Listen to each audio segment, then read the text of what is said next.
Vamos ler no Salmo de número 112, até o versículo 7.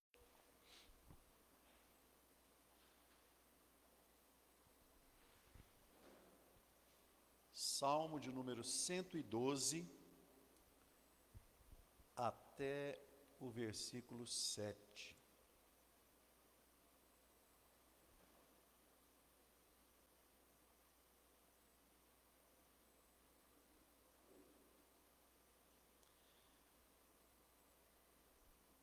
Diz assim a palavra do Senhor: Louvai ao Senhor, bem-aventurado o homem que teme ao Senhor, que em seus mandamentos tem grande prazer. A sua descendência será poderosa na terra, a geração dos justos será abençoada. Fazenda e riqueza haverá na sua casa, e na sua justiça permanece para sempre. Aos justos nasce luz nas trevas. Ele é piedoso, misericordioso e justo. Bem irá ao homem que se compadece e empresta, disporá suas coisas com juízo. Na verdade, nunca será abalado. O justo ficará em memória eterna. Não temerá maus rumores. O seu coração está firme, confiando no Senhor. Glória a Deus. Oremos ao Senhor. Pai, nós te agradecemos pela oportunidade de estar em tua casa nessa manhã. Que o Senhor venha abençoar o teu povo, Pai, venha abençoar a tua igreja. Que nesta manhã, Pai, o Senhor venha manifestar a tua presença aqui. Nós nos reunimos para buscar a tua face, Pai. Nós nos reunimos para estudar a tua palavra. Que o Senhor venha falar conosco, Pai, nessa manhã. Que o Senhor receba o nosso louvor, a nossa adoração, Pai. Em nome de Jesus nós oramos e clamamos ao Senhor. Em nome de Jesus, amém. Podem se assentar, vamos cantar. Glória a Deus.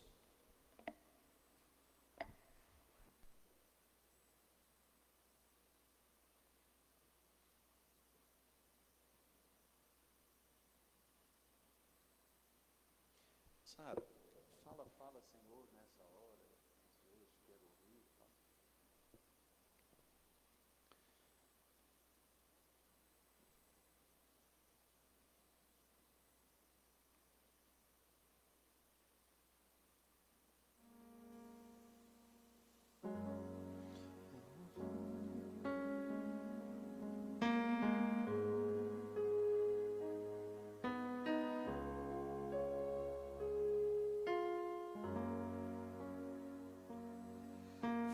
Fala, Senhor, nessa hora, que ansioso te quero ouvir.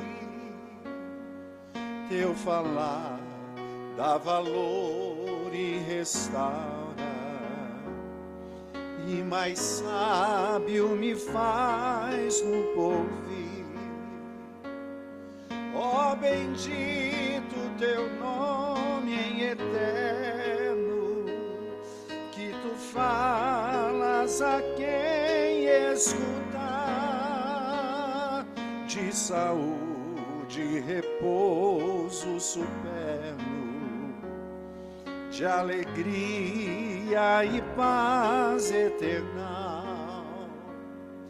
Fala, Senhor, que conservo tuas palavras de vida e vigor. Estou pronto a seguir-te com zelo, pelas tuas veredas de amor. Ó bendito teu nome em eterno, que tu falas a quem escutar, de saúde e repouso superno, de alegria e paz eternal. Fala, Senhor, que eu ouço tuas palavras com todo fervor, pois conduz e ao eterno repouso. São conselhos muito ricos de amor. Ó, bendito teu nome em eterno, que tu falas a quem escutar, de saúde e repouso superno, de alegria e paz eterna.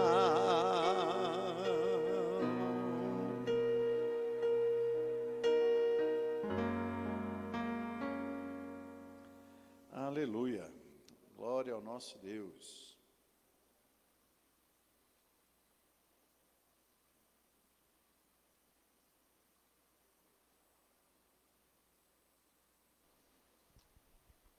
Bom, eu quero pedir ao nosso segundo vice-pastor, Célio, para fazer a leitura introdutória, né? Enquanto ele se aproxima, só reiterando aí com os irmãos, né? Nós vamos ter culto hoje à noite na igreja. Hoje é uma data aí que alguns irmãos, alguns pastores estão tirando o culto da igreja.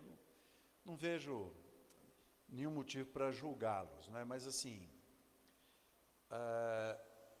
estava conversando com a irmã Coraci, tem algumas irmãs que moram aqui nos prédios aqui, que eu acredito que não vão ficar presas em jogo do Brasil, né? Então a gente vem com os irmãos que estiverem aqui, nós vamos cultuar ao Senhor, e assim nós vamos, né, levando a nossa vida aí,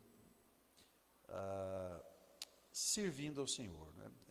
Eu sei que os brasileiros têm essa coisa com futebol, essa coisa toda aí, mas, sabe, o Brasil passando hoje, ou até ganhando essa Copa, a educação do nosso país vai continuar difícil, os corruptos vão continuar roubando os cofres públicos, né? Se fosse pelo menos um evento, vamos mobilizar a igreja, vamos suspender o culto e vamos, né, mobilizar a igreja para um bem maior, mas, enfim, então... Eu vou assistir o jogo, o primeiro tempo, se der prorrogação, aí eu já não vou mais estar assistindo, eu vou estar aqui no culto. Mas enfim, é sempre uma época que a gente fica meio, né, como é que eu vou dizer? Aproveitar que tem, se bem que a gente está transmitindo, mas poucas pessoas assistem também. Mas eu sempre me lembro de Moisés, quando sobe para o monte, e o povo fala assim, ó, Arão, faz um Deus aí para nós e seja o nosso líder espiritual.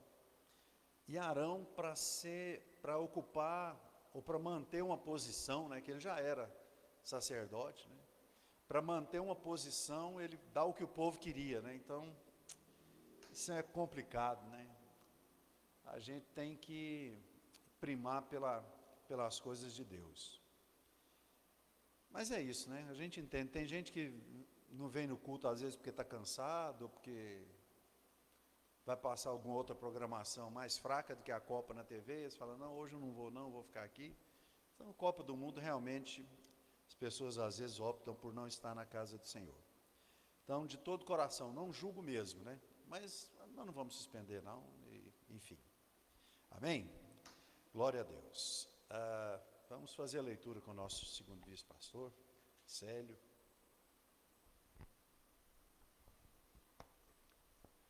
Paz do Senhor.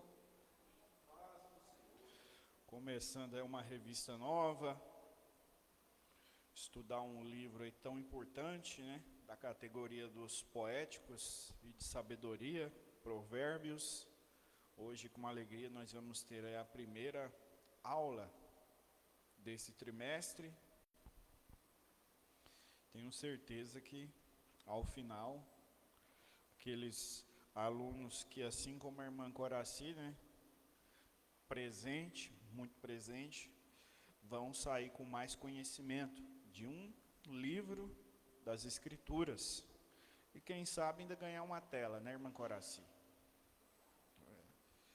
O mais importante é o conhecimento, mas ganhar uma tela também, uma bênção. Nós vamos de pé então para essa leitura, como a gente sempre faz, a leitura participativa, colaborativa da igreja. Hoje, 5 de julho, a lição de número 1, primeira lição desse trimestre, cujo título é A Sabedoria do Livro de Provérbios. O texto áureo diz: para se conhecer a sabedoria e a instrução, para se entenderem as palavras da prudência. Provérbios capítulo 1, versículo 2.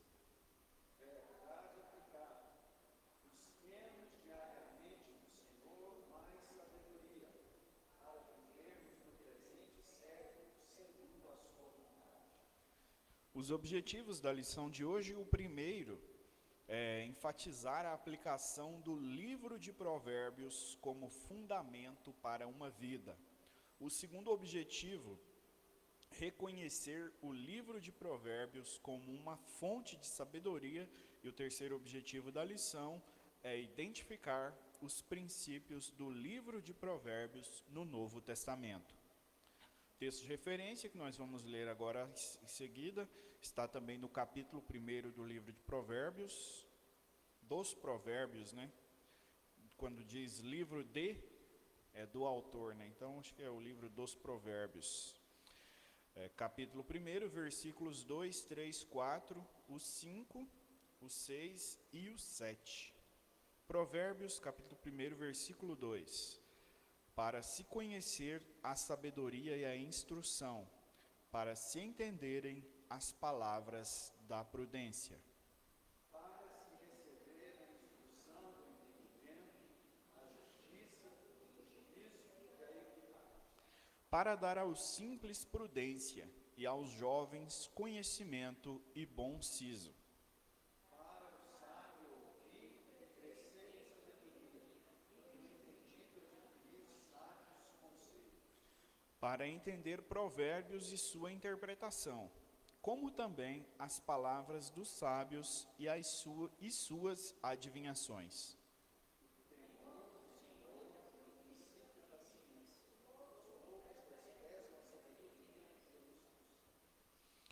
Motivo de oração, nós oremos para que a Igreja de Cristo caminhe com sabedoria neste mundo. Senhor, nós te agradecemos, Pai, pela Tua palavra que acabamos de ler, a Tua palavra, Pai, da qual nós aprenderemos nessa manhã, Senhor. E o temor do Senhor é o princípio da sabedoria, Pai. Nós te louvamos e te pedimos, Pai, que nós tenhamos esse temor, Pai, que nós absorvamos esse princípio, Pai, para que nós sejamos sábios na Tua palavra, para que os nossos pés caminhem pelo bom caminho na Tua presença, para que nós nos afastemos do mal, do pecado, daquilo que nos atrapalha, que nos atrasa, que nos impede, Pai, de servirmos ao Senhor e glorificarmos o Teu nome. Como primeira aula desse trimestre também, Pai, eu te peço, desperta no coração da Tua igreja o desejo pela Tua palavra, o desejo por estar nessas reuniões de escola bíblica dominical, Pai, que nós tenhamos cada vez mais alunos presentes, comprometidos e ansiosos, sedentos pela Tua palavra, Pai. E que o Senhor nos abençoe e nos conduza cada professor nesse trimestre, Pai, para que ele traga aquilo que o Senhor tem para a Tua igreja, para que ele esteja aberto e à disposição para que o Senhor use, Pai. É o que nós te pedimos e te agradecemos pela oportunidade, Senhor, em nome de Jesus. Amém.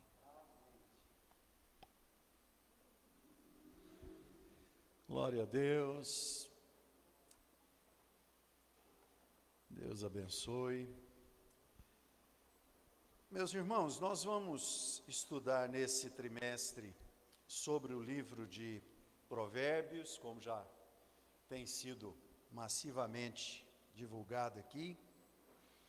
E essa primeira aula, ela é uma introdução ao livro de Provérbios. Deus abençoe, Macaraci. Nós vamos falar um pouquinho da estrutura do livro. É muito importante a gente conhecer a Bíblia Sagrada, né? Tudo aquilo que envolve a Bíblia. O livro de Provérbios, se você for parar para analisar, ele não é um livro muito espiritual, né? Por mais que a gente fale aqui da palavra do Senhor, enfim, ele é um livro muito voltado para a mente, ele é muito voltado para a trabalhar o domínio próprio, ele é muito voltado para esse tipo de coisa, né? Então a gente precisa entender que uma vez que nós estamos modelando a nossa vida nesse sentido, nós estamos acrescentando muito à nossa vida espiritual também. A verdade aplicada diz o seguinte: busquemos diariamente do Senhor mais sabedoria, para vivermos no presente século segundo a sua vontade. Meus irmãos, nós temos uma formação como seres humanos, cada um de nós tem, né? Depende do lar que nós crescemos, talvez o grau de instrução que cada um tenha, até mesmo a formação bíblica no que diz respeito à congregação que a gente frequentou durante a nossa vida, se era uma igreja um pouco mais bíblica ou uma igreja um pouco mais voltada para a questão dos dons espirituais, vamos falar assim, né? Mas nós precisamos encontrar esse equilíbrio, meus irmãos. É bom que nós sejamos cheios do Espírito Santo, é necessário que nós sejamos cheios do Espírito Santo, mas nós não podemos deixar de conhecer a palavra do Senhor, porque na realidade é a palavra que transforma, é a palavra que gera vida. Nós precisamos entender isso. Quando fala buscar diariamente mais sabedoria, é porque nós temos, como eu disse, uma formação e nós caímos nas armadilhas da nossa própria vida diariamente, né? Cada um tem seu ponto fraco. Às vezes a pessoa se ofende por uma coisa qualquer, a pessoa às vezes fica magoada, a pessoa às vezes fica ofendida.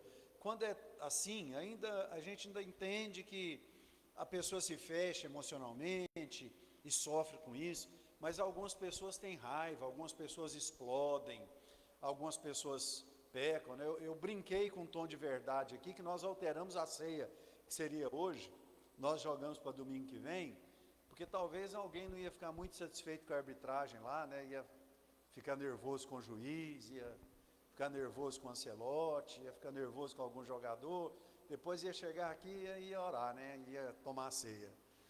Então, enfim, né? A gente precisa aprender que nós temos alguns pontos fracos na nossa vida. E o livro de Provérbios vai nos ajudar a identificar esses pontos fracos e a trabalhar isso. Quando eu disse que não é um livro muito espiritual, porque ele é um livro que trata, ele é pragmático, ele mostra a fragilidade emocional do ser humano e nos mostra como nos comportar. Então é um livro que fala muito de comportamento, mas domínio próprio é fruto do Espírito. Então a Bíblia está toda interligada, não é? Não pense que eu disse assim que o livro de Provérbios não é espiritual, mas ele trata mais de comportamento do que de qualquer outra coisa. Nós lemos aqui nos textos de referência, o versículo 7, o temor do Senhor é o princípio da ciência, os loucos desprezam a sabedoria e a instrução. Muitos consideram esse aqui como o tema central do livro de Provérbios. Então, esse versículo é considerado por muitos o tema central, né? Aquele que, como se fosse o texto áureo do livro de Provérbios. Como nós temos o texto áureo da Bíblia considerado como sendo João 3,16, né? Então, é isso que a gente precisa entender. Na introdução, aqui nós vamos ver que o livro de Provérbios está entre os livros sapienciais ou de sabedoria, como já foi dito aqui pelo nosso segundo vice-pastor. Ele é reconhecido como um verdadeiro manual da sabedoria bíblica para a diversidade de temas que apresenta, tanto para a vida pessoal, e é isso que eu estou dizendo, né? Vida pessoal, quanto para a convivência coletiva. Então é como se fosse um livro de ética, como se fosse um livro de educação mesmo, para que a gente aprenda a conviver em sociedade, a conviver como igreja. Constitui-se em uma admirável fonte de conselhos firmes e práticos, oferecendo uma direção segura para a caminhada cristã. Aqui no ponto 1 nós temos a introdução ao livro de Provérbios. Diante de tudo que eu já falei aqui na nossa introdução, Provérbios é um livro prático. Se a gente lê Provérbios e se deixar tratar pela palavra, nós vamos enxergar em nós muitas áreas que precisam ser trabalhadas e mudadas. E uma coisa que a gente diz aqui na igreja sempre, e que a gente precisa entender, é que é o seguinte: vamos supor aqui, deixa eu achar uma coisa pesada aqui, aquela caixa de som ali, ó, ela deve pesar talvez uns 45 quilos, não sei. Então ela não é uma caixa muito leve, talvez alguém vai mover aquela caixa de lugar ali, se a pessoa não tem uma força, né, se a pessoa talvez está com um problema de coluna, ele fala, não vou mexer, vamos deixar ela quieta, não vou mexer naquilo não, porque é muito difícil tirar ela dali. Mas se ela tivesse uma rodinha, a gente precisasse mover ela para alguma distância, a gente destravava a rodinha e pouco a pouco a gente ia afastando ela de um lugar e levando para o outro. Eu estou inventando isso aqui agora, tá, irmãos? Só para dar um exemplo. O que eu estou querendo dizer com isso? Tem áreas da nossa vida que a gente cresce assim, e tem aquilo que algumas pessoas chamam de complexo de Gabriela, né? Eu nasci assim, eu cresci assim, você sempre assim, não é? Mas aí algumas pessoas falam, não, eu sou assim mesmo, a toda essa idade não tem jeito de eu mudar mais não. Porque parece que é uma coisa muito, muito difícil, e a pessoa às vezes não quer mudar, porque pensa que é uma luta que tem que ser resolvida naquela hora. E eu digo para a igreja, todo final de ano, para a gente colocar metas para o ano seguinte, e a gente escolher áreas da nossa vida que a gente luta e deseja até mudar, mas não consegue, para a gente trabalhar aos poucos. Para a gente estabelecer, eu tenho esse hábito que é ruim, eu tenho essa atitude que me prejudica, eu vou focar em mudar nessa área, e eu vou trabalhar pouco a pouco, e a gente acaba que pouco a pouco, quando chega num determinado período, a gente vê que a gente teve progresso, e a gente precisa entender que o livro de Provérbios nos apresenta algumas situações da vida que precisam dessa atenção. Eu já falei para a igreja, muitas vezes eu li uma matéria há muito tempo, eu não lembro nem em quem, nem onde, mas é umas pesquisas que o povo faz que eu não entendo, né? Assim, a pessoa que está sentada numa escrivaninha, trabalhando e tal, se o cesto de lixo, para ela embolar um papel e jogar, estiver do lado direito, aqui, ela está mexendo ali, rabisca alguma coisa, tem um lixo, ela pega, automaticamente ela já faz isso aqui. Então ela está ali, trabalhando 3, 4 anos na mesa desse jeito. Aí alguém vai, redecora a sala, muda o cesto e coloca do lado esquerdo. Diz que a pessoa vai jogar um papelzinho no chão, ali onde era a lixeira, no mínimo 40 vezes, até ela acostumar. Ela está aqui, embola, joga ali, é de cá. Ela vai, pega, aí joga de lá. Aí de vez em quando ela acerta um lá, mas de vez em quando ela vai e joga, é dali, tal. Então a nossa vida precisa ser trabalhada assim. A gente entende o que é certo, e a Bíblia é essa luz para a nossa vida, para nos mostrar os nossos erros. A gente entende o que é certo, a gente detecta a prática errada na nossa vida, e a gente começa a trabalhar para mudar isso. Não precisa falar assim, eu não consigo mudar, porque a gente pensa que vai mudar de uma vez. Não, pouco a pouco. A Bíblia diz que a vereda do justo, eu acho que é Provérbios 4:8, eu acho que é Provérbios, né? A vereda do justo é como a luz da aurora, que vai brilhando mais e mais até se tornar dia perfeito. Já viu o nascer do sol? Começa a ficar meio avermelhado, logo começa a ficar meio amarelo, daqui a pouco o sol está a pino, né? Meio-dia. Eu não sei se é Provérbios 4:8, mas eu acho que é. Ou Eclesiastes, é por aí, esses livros aí de sabedoria. A Sara vai. 4:18, Provérbios 4:18. Então é isso mesmo. Olha aí o que diz. Mas a vereda dos justos é como a luz da aurora, que vai brilhando mais e mais até ser dia perfeito. Esse versículo está dizendo exatamente o que eu acabei de dizer para os irmãos. Não adianta você pensar que você já vai aceitar Jesus e já vai ter uma mudança de vida radical. Não. Só que também nós não vamos dizer, eu tenho minhas fraquezas, eu tenho meus defeitos, né? Jesus me aceita do jeito que eu sou. não é questão de Jesus te aceitar ou deixar de aceitar. A nossa vida precisa ser um testemunho para quem não tenha Jesus como Salvador. E não pega bem para um crente perder as estribeiras, né? Não pega bem para um crente agir de forma a dar mau testemunho. Então a gente precisa aprender isso. Mas, bom, eu comecei dizendo que isso aqui é uma introdução ao livro de Provérbios, para a gente entender a estrutura do livro. E no 1.1 aqui vai dizer que ele é um dos livros poéticos. Interessante, né? A Bíblia, ela não está escrita em ordem cronológica. Não sei se todos conhecem essa palavra, mas é sequencialmente, né? A Bíblia não está escrita de forma sequencial. A gente estava mexendo nas caixas lá em casa, procurando os livros, e a pastora Liliane achou uma Bíblia minha, que é uma Bíblia em ordem cronológica. Sabe qual que é o primeiro versículo dessa Bíblia em ordem cronológica? É João 1:1, Evangelho de João 1:1.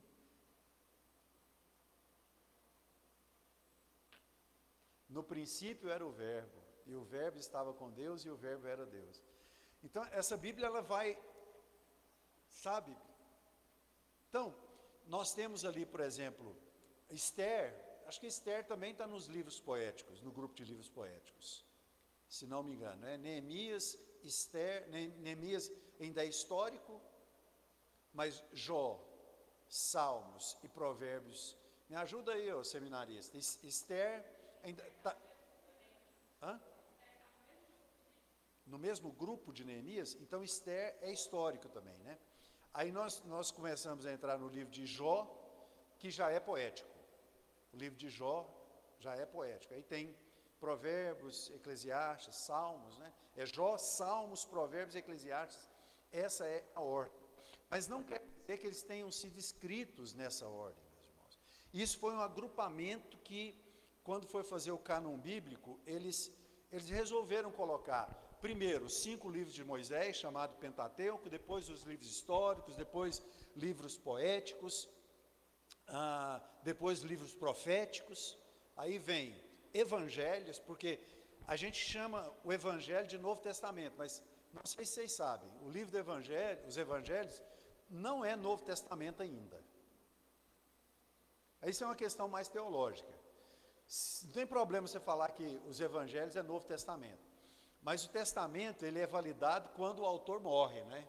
E Jesus morre ali no final do Novo Testamento para dar início a Atos dos Apóstolos. Então, se a gente for falar de Novo Testamento, começa de Atos dos Apóstolos para frente, porque é quando Jesus diz, está consumado, que aí as boas novas de salvação se iniciam na realidade. Mas não bagunça a cabeça por isso não, pode ter Antigo e Novo Testamento.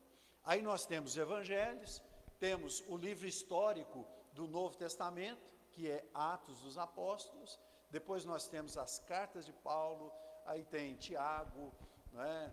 Tem Pedro, João, tem a epístola de Judas, que não é Judas Iscariotes. Para quem não sabe, o Judas que escreveu a carta do Novo Testamento, ele é filho de Maria, irmão de Jesus, tá? O Judas que escreveu a carta do Novo Testamento, ele é irmão de Jesus. E depois tem ali, né, Hebreus, que não tem um autor, que não tem um consenso para esse autor. Alguns pensam que pode ter sido Apolo, Lucas, Paulo, enfim, a gente não sabe, enfim. E Apocalipse, né? Eu posso ter faltado alguma dos livros do Novo Testamento, mas é isso. Então a Bíblia, ela foi colocada em blocos, certo? Então, para a gente entender a Bíblia, a gente precisa saber dessas coisas. Aqui então está dizendo aqui, ó, Provérbios, juntamente com Jó, Salmos, Eclesiastes e Cantares de Salomão, né, tem Cantares também, faz parte da coletânea dos livros poéticos ou sapienciais encontrados no Antigo Testamento. Então, eles são chamados assim por causa do estilo de escrita. Algumas pessoas pensam que Jó é um personagem que não existiu. Tem pessoas que levantam a bandeira dizendo que Jó é como se fosse um personagem de uma parábola, porque não poderia ter existido nenhum homem tão justo como Jó, e nenhum homem que aguentasse um sofrimento tão grande como Jó, sem pecar. Mas Jesus, quando fala, eu acho que lá, eu não lembro, nós já encontramos esse versículo aí, onde fala de Daniel, e Jó e algum outro personagem lá. A Sara projetou isso outro dia para mim, eu não lembro onde está escrito, e não lembro nem se foi Jesus que falou, mas a Bíblia coloca Jó como sendo um personagem humano mesmo, um homem que existiu, um patriarca. Então, se alguém falar para você que Jó foi um personagem que não existiu, está em Ezequiel. Vamos ler o 13. Filho do homem, quando a terra pecar contra mim, Deus está falando com o profeta Ezequiel, não é Jesus que falou, mas isso é uma profecia, o próprio Deus está falando. Filho do homem, quando uma terra pecar contra mim, gravemente se rebelando, então estenderei a mão contra ela e tornarei instável o sustento do pão, e enviarei contra ela fome, e arrancarei dela homens e animais. Ainda que estivessem no meio dela esses 3 homens, Noé, Daniel e Jó, eles pela sua justiça livrariam apenas a sua alma, diz o Senhor Jeová. Certo? Então o próprio Deus aqui está declarando que Jó foi alguém que existiu e tinha alma. Não era apenas um personagem fictício. Então são textos aqui, os de Provérbios, que em geral recorrem à linguagem figuradas e a outros recursos literários, para nos transmitir a palavra de Deus. O que a gente precisa entender? A gente entende, provérbios, irmãos, tem sinônimos para provérbios, por exemplo, adágio. Não sei se você já ouviu esse nome, né? Isso é um adágio popular, ou isso é um ditado popular. Então, ditado também é um sinônimo para a palavra provérbios. E o que esse ditado, ou esse adágio, ou provérbio ele traz? Ele traz uma comparação. Jesus falava muito por parábolas. Jesus se utilizou em alguns momentos do livro de Provérbios, nós vamos ver aqui na lição. Mas então, o livro de Provérbios ele trazia palavras comparando uma situação com outra. Nós vamos chegar lá, mas eu já vou me adiantar aqui. Quando a gente fala Provérbios de Salomão, há uma tendência muito grande de a gente pensar que Salomão escreveu todo o livro de Provérbios. Não foi assim. Na realidade, de 31 capítulos, 29 foram escritos por Salomão, com uma divisão que eu vou explicar antes aqui. O 30 foi escrito por um personagem chamado Agur, não se sabe muito a respeito dele, a Bíblia não fala dele em outro momento, e o capítulo 31 foi escrito por Lemuel, ou por um rei chamado Lemuel, que também não tem genealogia. E o que alguns estudiosos pensam a respeito de Lemuel? Que pode ter sido um rei árabe, ou pode ter sido um rei sábio da antiguidade, ou ainda pode ter sido um apelido, um codinome, um pseudônimo para o próprio Salomão, uma vez que esse nome Lemuel significa consagrado a Deus. Isso não tem na revista, estou trazendo algo para vocês de fora da revista aqui, só para acrescentar mesmo. Então, desses 29 livros atribuídos a Salomão, os primeiros 24 foram escritos por ele. A partir do 25, você vai ver que foram alguns escribas do rei Ezequias. Mas o que esses escribas fizeram? Eles transcreveram um material escrito por Salomão que eles encontraram. Eles fizeram uma compilação. E eles eram muito fiéis em fazer compilações. Vou trazer uma curiosidade para você aqui que talvez você não saiba.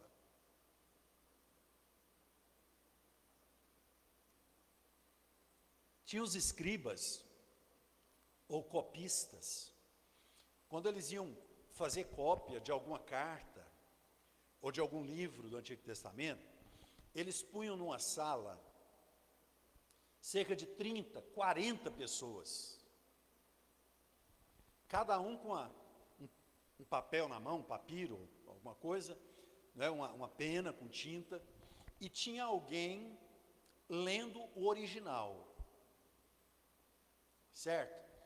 E ele ditava pausadamente, e os 30 ou 40 reunidos iam escrevendo aquilo que estava sendo ditado. Depois eles corrigiam as 40 cópias, aquelas que tinham erro, que não era tão fácil pegar uma borracha e apagar, né?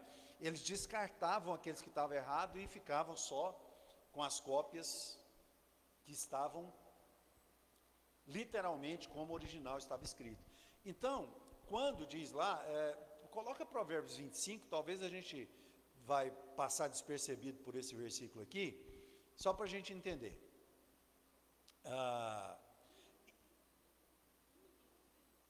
Não, Provérbios capítulo 25. Provérbios 25. Também estes são provérbios de Salomão, os quais transcreveram os homens de Ezequias, rei de Judá. Então, do 25 ao 29, são transcrições de provérbios de Salomão. Mas isso não interfere em nada, né, no canon bíblico, enfim, na veracidade daquele que está escrito, ou na inspiração, por assim dizer, do livro de Provérbios. Foram transcrições que o próprio Salomão escreveu. Então vamos seguir aqui. Aqui é a síntese do livro, né? É um livro composto de 31 capítulos, nós já dizemos aqui algumas vezes, se alguém quiser ler um por mês aí, um por dia, pode ler durante um mês aí, que você vai ler o livro de Provérbios em 31 dias.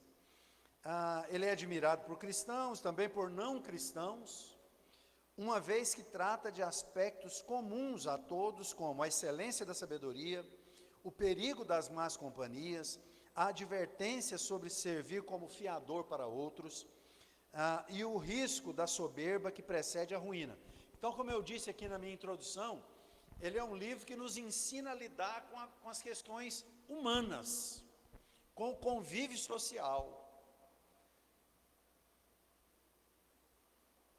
Se você vai ver um contraste com o livro dos Salmos, que fala muito sobre oração, fala muito sobre tantas coisas, o livro de Provérbios, ele nos ensina mais a como lidar com as questões da vida, e a gente precisa entender isso. Eclesiastes também, né? Eclesiastes também fala muito sobre isso. Por seu caráter pedagógico, o livro de Provérbios é de grande relevância para quem deseja aprender os princípios divinos para uma vida plena e bem-sucedida. E aqui entra, irmãos, a questão dos princípios divinos. Por quê? Porque ser um bom cidadão também é um princípio divino. Não salva ninguém, mas chama a atenção de Deus. Do mesmo jeito que tem crente que dá mau testemunho, que não paga as contas, que não respeita a mulher, que não respeita a igreja, não respeita a Bíblia, tem muito cidadão que não é crente, que é bom marido, que é bom provedor, que paga essas... Não é assim? Por que eu falo que essas pessoas chamam a atenção de Deus, mas mesmo assim não são salvas? Porque a salvação, ela passa pelo reconhecimento de que nós somos pecadores, passa pelo reconhecimento que Jesus é o Filho de Deus e morreu na cruz pelos nossos pecados, passa pelo caminho da confissão, nós precisamos confessar que Jesus é o nosso Salvador, aceitá-lo como nosso Salvador. Pastor, qual que é a base bíblica para isso? Bom, para pensar numa rápida, Cornélio. Lembra de Cornélio? Um homem que, segundo a Bíblia, era um homem bom, um cidadão, ele era romano, né? Centurião, Cornélio, né? Ele era um homem bom, um homem honesto, um homem que dava esmolas, e isso chegou diante de Deus. Só que faltava uma coisa para Cornélio, ele precisava aceitar Jesus como Salvador. O que Deus fez? Ele deu um sonho para o apóstolo Pedro. Aí quando Pedro acorda daquele sonho, aquela revelação, né, não se sabe ao certo, fica uma coisa meio vaga, chegam uns homens que foram lá buscar Pedro para ir na casa de Cornélio. E por que Deus deu essa visão para Pedro? De um lençol amarrado pelas 4 pontas, descendo do céu, cheio de animais impuros. Porque Pedro, ele gostava de pregar para judeu. Paulo pregava para os gentios. Mas quando Deus dá essa visão para Pedro, e fala assim, mata e come. E Pedro fala, mas é impuro, Senhor. Aí Deus fala para Pedro, não torne impuro aquilo que Deus purificou. Só que Deus não estava falando de animais, Deus estava falando dos gentios. E Pedro vai lá e prega na casa de Cornélio, e Cornélio e sua família aceitam a Jesus. Então, ser bom cidadão, meus irmãos, é uma prática que o crente deve ter. Aliás, deve dar mais exemplo do que aquele que está lá fora. Então a gente precisa entender isso. E o livro de Provérbios nos ajuda muito a viver assim. Qual o propósito do livro? Até aqui nós já falamos desse propósito, mas vamos ler um pouco o que o comentarista traz. O livro de Provérbios foi escrito para nos ensinar a viver com sabedoria nas situações comuns da vida. Meus irmãos, a Bíblia realmente nos ensina, não apenas com o livro de Provérbios. Agora, uma coisa é a gente ler a Bíblia e saber o que é certo. Outra coisa é praticarmos aquilo que a Bíblia nos traz. Então, nós precisamos ler e precisamos colocar em prática. Senão, não adianta. Eu tenho uma Bíblia. Eu leio a Bíblia. Não, mas aí faltou alguma coisa. Eu tenho uma Bíblia. Eu leio uma Bíblia. Eu procuro praticar aquilo que a Bíblia me ensina. Aí sim. Não vou nem dizer eu pratico, porque aí a gente vai cair naquela jactância de achar que a gente é perfeito. Não, você não precisa nem dizer que você pratica o que a Bíblia manda você fazer, mas pelo menos procura praticar. O propósito do livro de Provérbios é mostrar que a verdadeira compreensão começa quando reconhecemos o Senhor como fonte de todo o entendimento. Algumas pessoas às vezes confundem alguma coisa que o livro de Provérbios fala. Por exemplo, tem alguns capítulos aqui do livro de Provérbios que está dedicado à sabedoria, que é chamada ou que é considerada ou representada como sendo uma mulher que clama pelas ruas. A sabedoria no livro de Provérbios é representada assim pela figura de uma mulher que clama pelas ruas. E você já viu aquele texto? E é um versículo usado por muitas pessoas que oram de madrugada, e é bom orar de madrugada, né? Dizem até que de madrugada a fila é menor, né? Mas assim, eu amo os que me amam, e os que de madrugada me buscam, me acharão. Está no livro de Provérbios. Só que esse texto não está se referindo a Deus. Esse texto está se referindo à sabedoria. Sabia disso? Então, às vezes a pessoa fala assim, Deus está falando, eu amo os que me amam, os que de madrugada me buscam, me acharão. Não, o livro de Provérbios, ele está falando isso aí com respeito à sabedoria. Se você puder voltar a alguns versículos, Sara.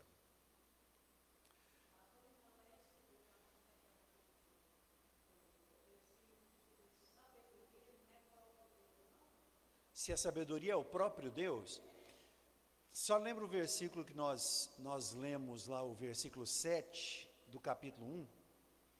O temor do Senhor é o princípio da ciência, né? É o princípio da sabedoria.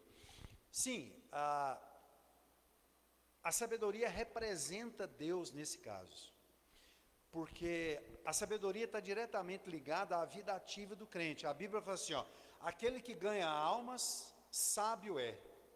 A sabedoria está diretamente ligada à vida prática do crente. O que eu estou querendo dizer aqui, vamos a partir do versículo 12 de Provérbios 8, que diz assim, ó, eu, a sabedoria, habito com prudência e acho a ciência dos conselhos. Vamos seguir? O temor do Senhor é aborrecer o mal, a sabedoria e a soberba e a arrogância, e o meu caminho e a boca perversa. Aliás, o meu óculos não está dando para enxergar lá, deixa eu ler aqui. Vou ler de novo.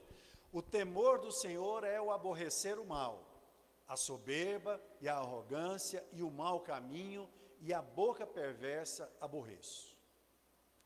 Meu é o conselho e a verdadeira sabedoria. Aí, meu é o conselho e a verdadeira sabedoria. Eu sou o entendimento, minha é a fortaleza. Por mim reinam os reis. Começou dizendo o texto que nós lemos, quem? Eu, a sabedoria. Quem está falando isso aqui? A sabedoria. Nós podemos ligar essa sabedoria como sendo o próprio Deus? Sim. Mas tem reis, embora Deus esteja no comando de todas as coisas, fala assim, todo rei governa segundo Deus quer. Alguns cumprem o propósito de Deus, outros não. Em determinado momento, Saul deixou de reinar segundo a sabedoria de Deus, não é? Então, enfim. Por mim, reinam os reis e os príncipes ordenam justiça. Por mim governam os príncipes e os nobres, sim, todos os juízes da terra. Eu amo os que me amam, e os que de madrugada me buscam, me acharão. Só até aí, né? Riquezas e honra estão comigo, sim, riquezas duráveis e justiça. Isso aqui está se referindo à sabedoria, irmã Coraci, e essa madrugada aqui, ela significa tanto aquele que levanta de madrugada para estudar a palavra de Deus, não é? E se empenhar nisso aí, como também fala na madrugada da nossa existência. Porque às vezes a pessoa passa a vida toda sem se preocupar em buscar o conhecimento de Deus, em buscar a sabedoria que a Bíblia nos traz, e ela chega a uma certa idade da vida, que ela olha para trás e ela pensa, desperdicei meu tempo não buscando essas coisas.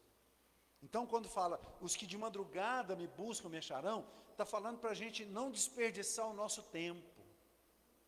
A hora de buscar é agora. Não é? Não vamos deixar para depois. Não vamos deixar para... Então esse buscar de madrugada é buscar o quanto antes. Não é? Então a sabedoria é o próprio Deus? Sim. Mas o livro de Provérbios aqui está falando de uma sabedoria que também não permeia a vida espiritual. É no sentido de saber lidar com as coisas mesmo. Quando fala assim, ó, o mal, o sábio, encontra esse versículo para mim, Sara. Provérbios também, eu acredito. O sábio vê o mal e se desvia dele. O simples, certo? Passa e sofre a pena. Então a sabedoria da gente lidar com a vida. Porque tem gente que não está na igreja, tem gente que não é crente, mas você vê as pessoas tomam uma decisão com uma sabedoria muito grande de olhar, de ser prudente, não é? Enfim, essa coisa toda. Mas é claro, né, o nosso Deus, ele é sabedoria. Então, o seu verdadeiro propósito é mostrar que a verdadeira compreensão começa quando reconhecemos o Senhor como fonte. Aí sim, irmão Coraci, isso aqui responde, ó. O Senhor é a fonte da nossa sabedoria, que está no livro de Provérbios. Você encontrou? Ah lá, o avisado, o sábio teme e desvia-se do mal, mas o tolo encoleriza-se ou fica nervoso e dá-se por seguro. Muda para aquele outro lá, acho que é melhor, vê lá. O avisado vê o mal e esconde-se, mas os simples passam e sofrem a pena. Foi a versão que eu citei aqui, né? Então a sabedoria vem para nos colocar num caminho para agir de forma correta, né? E nesses dias que a gente está muito no trânsito, principalmente em rodovias, eu vejo a falta de sabedoria de muita gente que anda colado na traseira do outro, né? Eu fico ali, fico pensando, será que essa pessoa não pensa que pode entrar um animal, ou pode ter um buraco na pista e eu preciso pôr o pé no freio aqui, e ele vai bater na minha traseira? Né? Aí a gente vem, por exemplo, de uma rodovia igual de Trindade para cá, às vezes está meio engarrafado, aí eu deixo uma boa distância entre o carro da frente. Aí um cidadão pensa, tem um espacinho para eu entrar ali. Aí ele entra na minha frente e fica colado. Aí direto você vê que está dando engavetamento nessas rodovias. Por que dá engavetamento? Porque os camaradas andam tudo colado no outro. Se desse uma pequena distância e tivesse atento, não ia dar engavetamento. Isso é o quê? Falta de sabedoria, não é?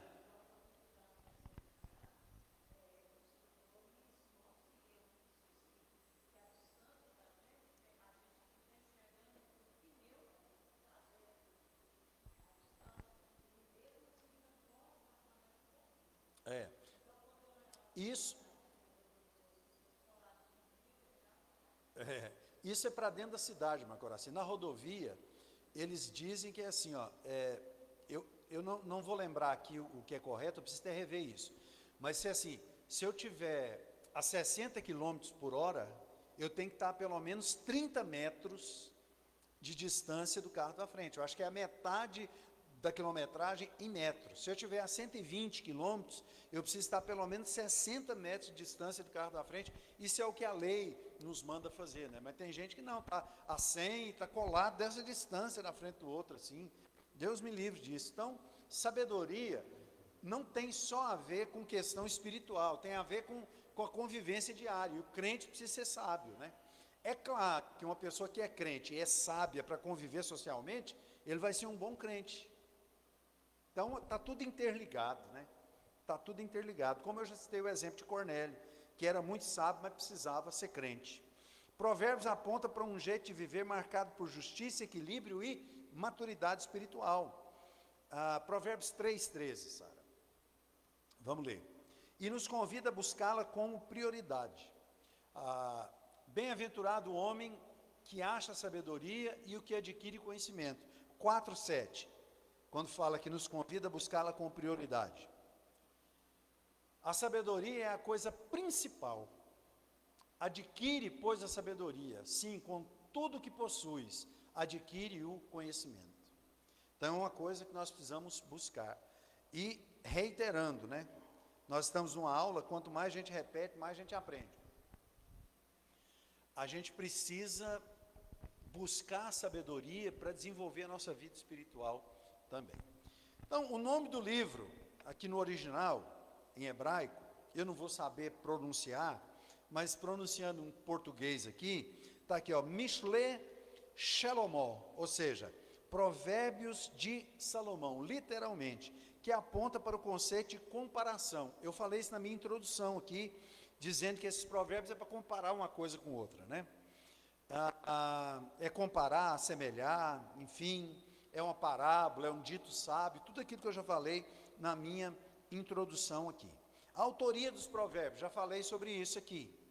Então, grande parte dos provérbios aqui, a imensa maioria, né, com exceção do 30 e do 31, foram escritos por Salomão, alguns diretamente, outros transcritos e compilados. Outra curiosidade sobre o livro aqui, já vamos para o 2.2 aqui, é que ele foi escrito durante muito tempo. Não é que Salomão sentou e falou assim, eu vou escrever um livro. Não. Ele fazia anotações diárias, semanais, talvez mais de um em um dia. Ele ia anotando aquelas coisas. Depois isso foi juntado para se tornar um livro. A data e o local da autoria do livro. Acabei de falar isso aqui, né? Não se sabe ao certo quando e onde o livro de Provérbios foi escrito, mas a tradição aponta para Jerusalém no reinado de Salomão. Quando o rei, dotado de sabedoria concedida por Deus, reuniu grande parte dos ensinos que formaram a obra. Com o tempo, esse material foi sendo preservado e ampliado. Uma coisa importante da gente dizer aqui, meus irmãos, é que a gente fala assim que Salomão escreveu os provérbios, mas ele também escreveu provérbios que ele tinha ouvido outras pessoas dizer. Ele anotou essas coisas, ele via alguém dizer algum provérbio, talvez aquele despertava para ele dar uma melhorada naquilo, ou ele, né, enfim, escrever algo a partir daquilo. Então foi uma coisa escrita paulatinamente. 2.3, o apoio teológico.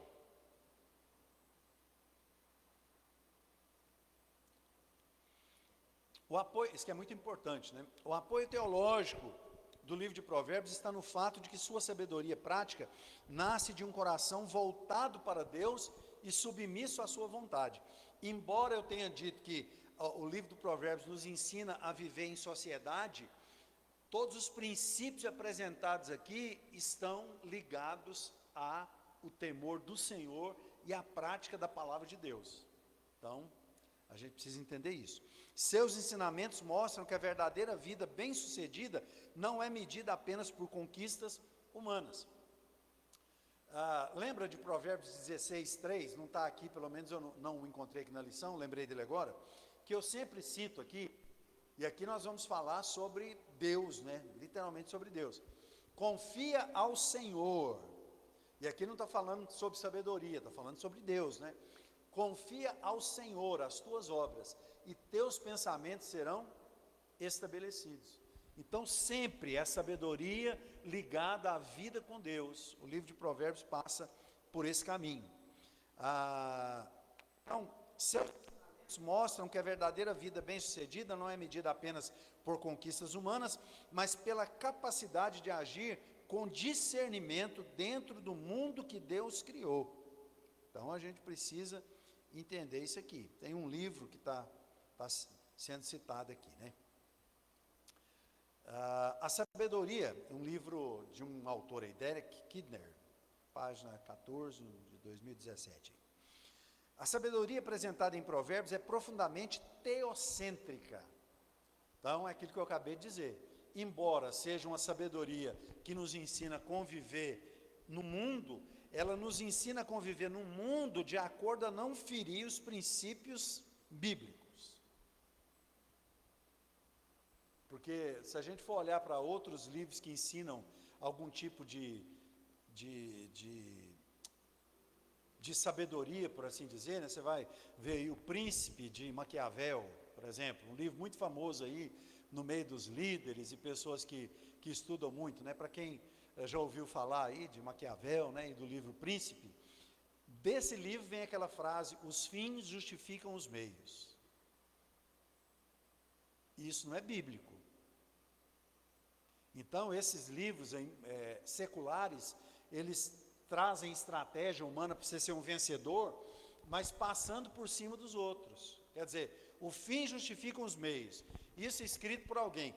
E na época de Maquiavel, por exemplo, né, e na época de tomar um reino, por exemplo, se eu tiver que matar alguém, né, para chegar a determinada vitória, ainda que não seja por legítima defesa, e ainda que seja uma morte ilícita, mas isso vai me colocar na posição que eu quero estar, então o fim justifica os meios. Provérbios não tem nada a ver com isso. A Bíblia ela é tão rica, quando a gente vê um pouco da lei de Moisés, a gente pode se remeter àquele que é o Código de Hammurabi. Não sei se alguém já viu falar do Código de Hammurabi, ou também da lei de Talião.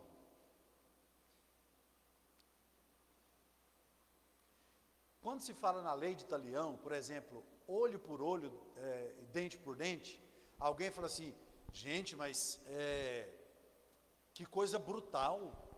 Para a gente ouvir parece brutal, não parece? Olho por olho, dente por dente. Mas sabia que essa lei ela foi dada como proteção para preservar a vida? Numa época sem lei como nós temos hoje, se alguém estava brigando, ou se por um acidente, eu estou ali com o Célio fazendo alguma coisa ali e tal, e acontece um acidente, o Célio morre, né? O pessoal queria me matar, tirar uma vida por uma vida. Só que se acontece um acidente, e o Célio, por exemplo, perdesse um olho, o pessoal queria me matar do mesmo jeito. feriu o olho dele, não, isso daí matava. Aí a lei de Italião veio para falar assim, ó, olho por olho, dente por dente, é o seguinte, falou, ó, nós até entendemos que você queira vingar seu parente ou seu amigo, mas ele só feriu o olho do outro, então você tem direito de ferir o olho dele, matar não. Então essa lei, ela veio para, porque eles queriam matar de todo jeito, se alguém quebrava o braço do outro, vai matar, entendeu? Então eles estipularam que o máximo que você poderia infligir de mal contra o outro, era o mal que você recebesse. Então a Bíblia, ela vem trazendo esses escritos e essas compilações, às vezes, que já eram ditos, conhecidos da época, que o povo já conhecia. Moisés com certeza conhecia o código de Hammurabi, Moisés com certeza, né, conhecia muitos outros códigos de leis, porque ele era estudado ali, nas leis do Egito, e Deus então entrega a lei celestial para Moisés. Moisés era um grande legislador, né? Então a Bíblia, ela traz, meus irmãos, essa coisa para nós mesmos, né? Sabedoria que nos engloba aí em todo o terreno humano e espiritual. Mesmo quando se trata de assuntos cotidianos, né, ela orienta o leitor a administrar suas decisões de forma equilibrada, saudável e alinhada com os propósitos divinos. Foi o que eu disse. Ainda que o livro de Provérbios trate muito dessa coisa da educação, da ética, da vida social, ela sempre está alinhada com a vontade de Deus. Último ponto, né, ponto 3.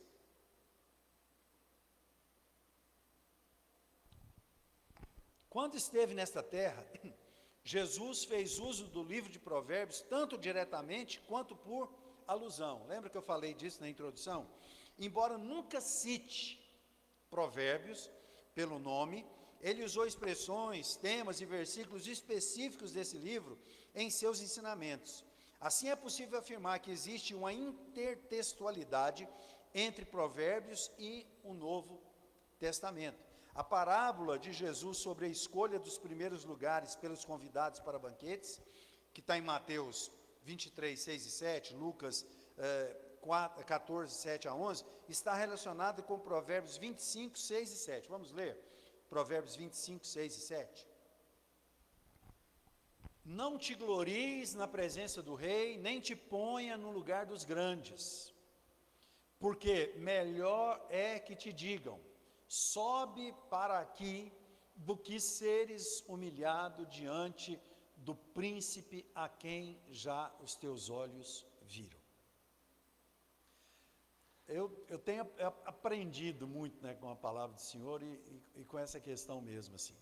Nós fomos numa vigília sexta-feira, numa igreja. Lá na igreja tinha umas 8 cadeiras no púlpito, talvez 10, mas eu acho que talvez fossem 8 mesmo. 2 fileiras de 4. Eu fui o primeiro pastor visitante a chegar.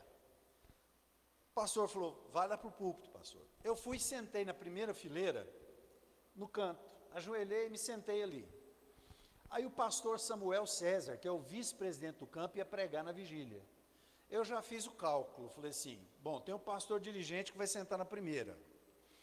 O pastor da regional vai sentar na segunda ali, ou o pastor Samuel, e o pastor da regional vai sentar na terceira. Nós temos o primeiro secretário aqui da regional. Eu vou passar para trás, porque vou deixar os maiores que eu sentar na frente. Aí eu sentei no cantinho lá atrás e fiquei lá na minha posição, e com o passar do tempo as cadeiras foram sendo preenchidas ali com quem é de direito. Nem o secretário sentou na primeira fila, teve que sentar na última também. Então a gente já chega e já dá uma olhada, né? Provérbios ensina isso, Jesus ensinou isso, então a gente precisa entender. Jesus conhecia o livro de Provérbios, claro que sim, né, meus irmãos? Jesus conhecia a Bíblia toda, mas é uma afirmação que a revista está dizendo aqui. E ele usou, né, vários assuntos que estavam em Provérbios ali nos seus ensinamentos. Tem aqui Lucas 12, de 15 a 20, que nos remete a Provérbios 27, 1. Vamos ler o Provérbios 27, 1. Não vamos parar fazendo essas comparações, mas você que tem a revista, faça as comparações aqui. Se eu for ler todos os versículos, nós vamos estourar o nosso tempo. Não presumas do dia de amanhã, porque não sabes o que produzirá o dia. O que Jesus fala? Não vos inquieteis com o dia de amanhã, basta a cada dia o seu. Então, você vai ver a Bíblia, ela, né, se completa, não tem nenhum tipo de contradição. Vamos pensar aqui na parábola dos dois alicerces, Mateus 7, 24 a 27, que é quando Jesus fala do homem que constrói a casa na areia e o homem que constrói a casa na rocha. Vamos ler Provérbios 14, 11. Já vamos para o 3.2 aqui. A casa dos ímpios se desfará, mas a tenda dos retos florescerá. Isso aqui resume a parábola que Jesus contou lá em Mateus 7, né? Provérbios 3.2. Onde Jesus está no livro de Provérbios? Provérbios faz referência a Cristo apenas de modo indireto. Do verso 22 ao 26 do capítulo 8. Aqui, irmã Coraci, ó. A sabedoria descreve a si mesma como quem existe desde a eternidade, antes das obras do Senhor mais antigas. Está vendo aqui? Lembra que nós falamos da Bíblia em ordem cronológica? No princípio era o verbo. O que é o verbo? Verbo é a palavra. Alguns estudiosos dizem que quando Deus disse haja luz, que é um verbo hebraico, bará, que significa criar do nada, sem a necessidade de uma matéria-prima. Por exemplo, não sei se vocês sabem, mas vidro é feito de areia. Vocês sabiam? Você sabia que vidro é feito de areia? Alguém para fazer uma taça como essa, ia precisar da matéria-prima para fazer a taça. Eles esquentam a areia, até a areia derreter, virar um líquido lá, fica parecendo uma consistência de mel, depois trabalha ela e ela seca e vira isso aqui. Deus, para criar uma taça dessa, ele só falaria assim, ó, vamos ao verbo da Bíblia, haja uma taça, não precisava de nada mais. Então esse verbo que Deus usaria seria o bará, que é o próprio Jesus, quando a Bíblia diz, no princípio era o verbo que Deus usou, haja luz, produza a terra seres viventes, né? Produza, é o verbo, é Jesus. Então essa sabedoria aqui, vamos lá aqui no versículo 22 do capítulo 8 de Provérbios aqui, vamos ver aqui. O Senhor me possuiu no princípio de seus caminhos e antes de suas obras mais antigas. Então, essa sabedoria aqui está se referindo ao próprio Jesus, né? Desde a antiguidade, fui ungida, desde o princípio, antes do começo da terra. Aqui está usando no feminino, né? Como eu disse, o livro de Provérbios faz menção à sabedoria como sendo uma mulher que clama pelas ruas. Então está usando no feminino aí, desde que fui ungida, porque é a sabedoria, a palavra sabedoria está no feminino, mas isso aqui se refere diretamente ao Senhor Jesus. E também a sabedoria que a gente precisa adquirir, certo? Versículo 25 e o 26, para a gente completar o João 1. Antes que os montes forem firmados, antes dos outeiros, eu fui gerada. Ainda ele não tinha feito a terra, nem os campos, nem sequer o princípio do pó do mundo. Então, o livro de Provérbios descrevendo a sabedoria. Isso é uma alusão ao próprio Senhor Jesus. 3.3, para a gente terminar, a intertextualidade de Provérbios no Novo Testamento. O Novo Testamento utiliza repetidamente a sabedoria de Provérbios, retomando seus ensinamentos em diferentes temas. A disciplina paterna, não é, que aparece em Provérbios 3, 11 e 12, também aparece em Hebreus 12, 5 e 6. Vamos ler Provérbios 3, 11 e 12? Hebreus vocês conhecem, o pai corrige aqueles a quem ama, né? Aquele que nem mesmo seu próprio filho poupou. Filho meu, não rejeites a correção do Senhor, nem te enojes de sua repreensão, porque o Senhor repreende aquele a quem ama, assim como o pai ao filho a quem quer bem. Hebreus fala justamente isso aqui, né, usando outras palavras.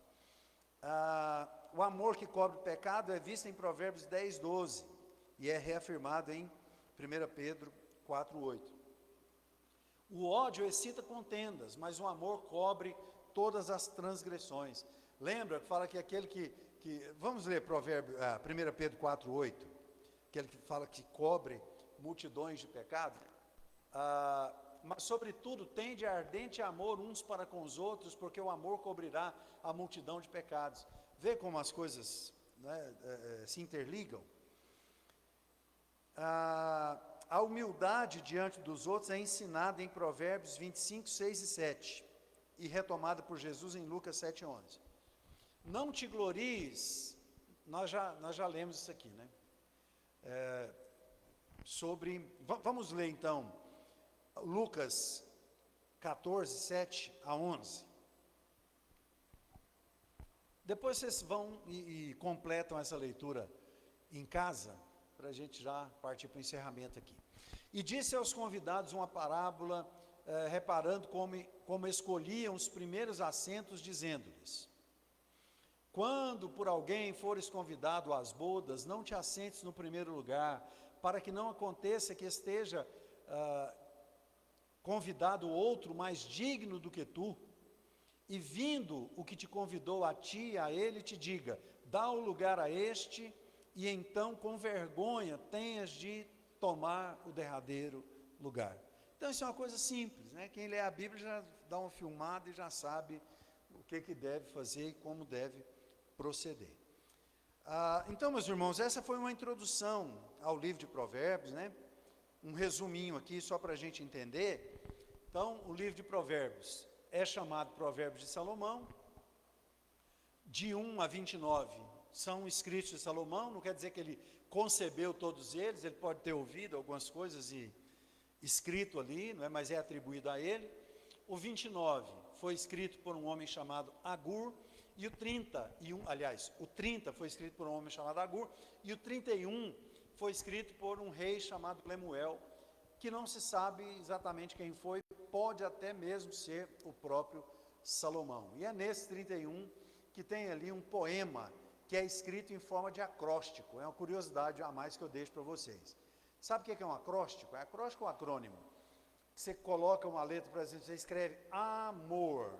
Aí você começa a escrever algumas palavras a partir do A, algumas a partir do M, algumas a partir do O. Só que esse poema foi escrito em ordem alfabética do alfabeto hebraico. Quando fala da mulher. Depois você lê Provérbios 31, quando fala da mulher, isso em hebraico foi escrito em forma de poema. Tá? Talvez daí o livro de Provérbios entrar aí nos livros poéticos. Conclusão: o livro de Provérbios é um guia prático para vivermos com sabedoria, cujo principal princípio é o temor do Senhor. De Salomão aos sábios anônimos, os provérbios bíblicos nos ensinam a escolher o caminho da justiça, da humildade e do discernimento. Princípios que Jesus não só citou, mas viveu plenamente. Portanto, que possamos pautar nossa existência na busca por sabedoria, pois quem a obtém descobre um tesouro incalculável. Então, meus irmãos, que Deus nos ajude, que nós possamos servir ao Senhor com o nosso coração e que nós possamos buscar a sabedoria que a palavra nos coloca à disposição. Vamos ficar de pé, vamos orar. Que os irmãos tenham um bom almoço, uma boa tarde, que à noite, né, às 19h30, nós possamos nos reunir na casa do Senhor para cultuar a Ele. Lembrando que a ceia foi transferida para o próximo domingo. Se você trouxe uma oferta ou seu dízimo, apresente ao Senhor, vamos orar. Pai, muito obrigado. Obrigado por essa manhã, obrigado por essa revista, onde nós vamos estudar o livro de Provérbios. Que o Senhor venha nos ensinar por meio desse trimestre e que nós possamos ter força para praticar aquilo que nós aprendermos aqui, Pai. Em nome de Jesus nós oramos, em nome de Jesus nós clamamos a Ti, Pai, que nós possamos crescer, ó Deus, em sabedoria, e que nós possamos crescer na unção do Teu Espírito Santo, Pai. Que o Senhor venha abençoar a cada um, abençoe essa tarde, proteja a nossa nação nesse dia, Pai. Eu sei que é um dia considerado de festa para muitos, mas eu sei também que é um dia que muitas pessoas se embriagam. Deus, não proteja, livra, Pai, dá livramento nas famílias, no trânsito, Pai. Proteja e guarde. Essa é a nossa oração ao Senhor, Pai. Abençoe a vida daqueles que ofertam na Tua casa, daqueles que são dizimistas. Abençoe o trabalho das nossas mãos. Nós Te pedimos, Pai, em nome do Senhor Jesus. Amém. Se você trouxe a sua oferta, pode ofertar ou entregar o seu dízimo. Está terminado em nome de Jesus. Amém.